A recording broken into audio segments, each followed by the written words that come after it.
And reactions to Donald Trump's 34-count conviction in a New York courtroom Thursday came fast and furious, with emotions ranging from joy to outrage. And a measured but firm reaction from retired 14-term Congressman Bill Thomas of Bakersfield. He spoke Friday with 17's Robert Price. Retired Congressman Bill Thomas is, by his own admission, reluctant to weigh in on current events, especially that affect local politicians. The shadow he casts over Kern County politics is, even after 17 years as an ordinary citizen, still too great. That doesn't mean he won't or hasn't occasionally weighed in, including, most memorably, the January 6th, 2021 siege by Trump supporters on the U.S. Capitol. Another such moment is upon us, however. The 82-year-old dean of Kern County politics, a moderate Republican according to the skewed definition we use today, wants you to know that Donald Trump got a fair trial and that the accusations of judicial and prosecutorial corruption the former president started spewing from the moment he left the courtroom, this was a rigged, disgraceful trial, are not merely unsupported and unwise, they are dangerous. We've seen his act repeated over and over.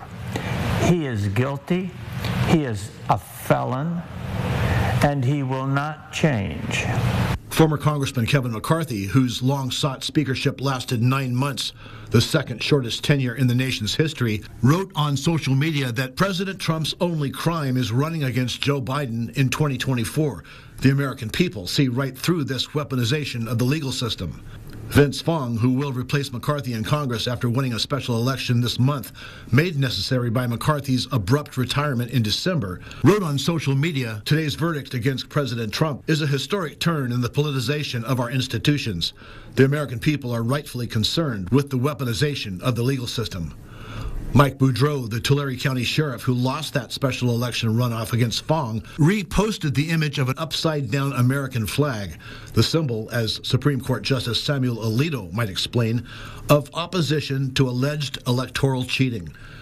That's a bunch of nonsense, said Thomas, the former chairman of the House Ways and Means Committee. Frankly, it's pretty clear who he is and what he is, and I find him, and I hope others find him, absolutely unacceptable to be put back in the position of President of the United States. How will Trump's 34 convictions affect his chances this November?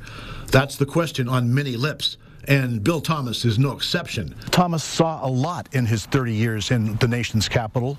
One thing he didn't see, one thing none of us have ever seen, is a convicted felon leading in the presidential polls. In Bakersfield, Robert Price, 17 News.